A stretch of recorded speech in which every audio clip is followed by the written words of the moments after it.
Halo semuanya, pernah nggak sih kamu dengar istilah skripsi, tesis, makalah, disertasi, terus kepala jadi pusing sendiri mikirin bedanya apa? Eits, tenang, kamu nggak sendirian kok. Dalam beberapa menit ke depan, kita akan coba bedah bareng-bareng dunia karya tulis ilmiah ini, supaya semuanya jadi lebih simpel dan gampang dimengerti. Oke, langsung aja kita ke pertanyaan utamanya. Apa sih sebetulnya bedanya semua jenis tulisan ini? Dan yang lebih penting lagi, kenapa juga harus ada kata ilmiahnya segala? Nah, ini nih inti dari obrolan kita. Kita bakal kupas tuntas semua istilah yang kedengarannya rumit ini. Untuk bisa menjawab semua pertanyaan tadi, kita harus mulai dari yang paling dasar dulu ya. Yuk kita masuk ke bagian pertama buat pahamin bareng, apa sih sebetulnya definisi dari penulisan ilmiah itu? Jadi, poin paling pentingnya tuh ini.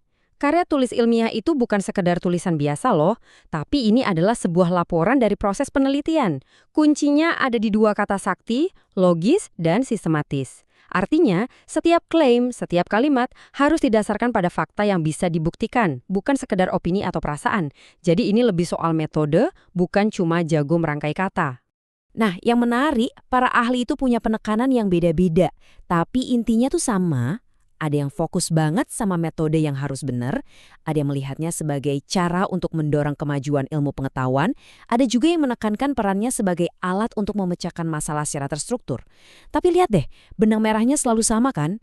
Yaitu fakta, metode, dan tujuan yang jelas.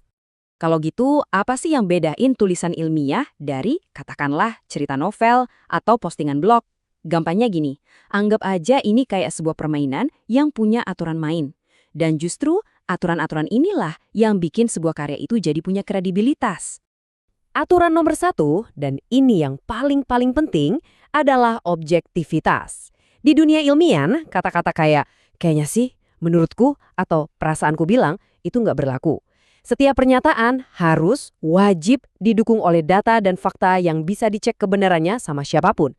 Jadi, ini bukan tentang apa yang kita rasakan, tapi tentang apa yang sebenarnya ada. Oke, selain objektif, ada 5 pilar ini. Harus sistematis, artinya alurnya jelas dari awal sampai akhir, nggak loncat-loncat. Harus logis, ya argumennya masuk akal. Terus faktual, jelas, harus berdasarkan kenyataan bukan imajinasi. Dan tentunya pakai bahasa baku dan kalimat efektif. Ini penting banget biar pesannya tersampaikan dengan jelas dan nggak ambigu. Nah, 5 hal ini nih fondasi tulisan yang kredibel. Oke, aturannya udah kita pegang. Sekarang mari kita lihat berbagai arena atau formatnya. Karena ternyata nggak semua karya ilmiah itu diciptakan sama loh. Bentuknya itu beda-beda, tergantung siapa audiensnya dan apa tujuannya.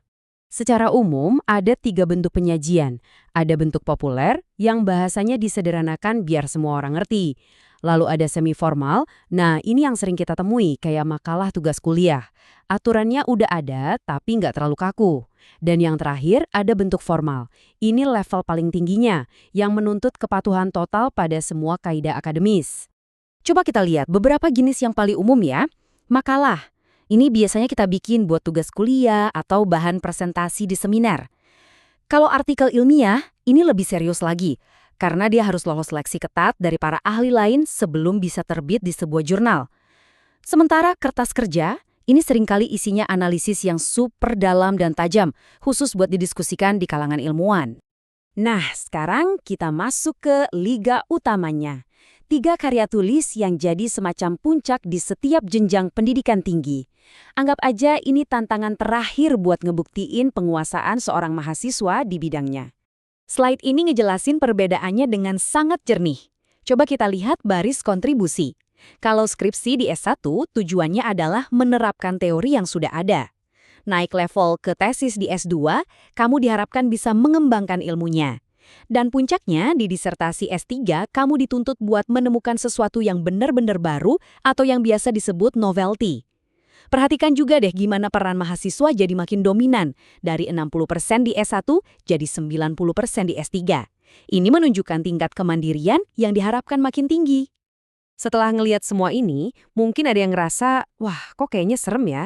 Tapi jangan khawatir, setiap perjalanan besar kan selalu dimulai dari satu langkah kecil. Proses yang kelihatan kompleks ini sebetulnya bisa kita pecah jadi langkah-langkah yang gampang banget buat dikelola.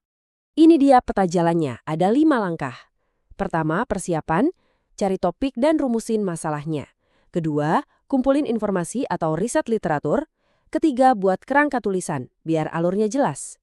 Keempat, baru deh tulis draftnya. Fokus aja tumpahin semua ide, gak usah khawatir tulisannya sempurna. Nah, langkah terakhir dan yang paling penting, revisi dan penyuntingan. Disinilah kualitas tulisan kamu benar-benar dibentuk. Di balik semua aturan teknis, langkah-langkah dan format tadi, ada satu hal yang jadi fondasi dan jiwa dari semuanya, integritas. Kejujuran itu segalanya. Melaporkan data apa adanya dan mengakui sumber yang kita gunakan, itu adalah prinsip yang harga mati. Nggak bisa ditawar. Tanpa itu, semua bangunan ilmiah ini bakal runtuh. Nah, sebagai penutup, aku mau lempar satu pertanyaan nih. Di zaman serba AI sekarang, yang bahkan bisa nulis sendiri, gimana ya caranya kita bisa melindungi orisinalitas dan menegakkan integritas akademik?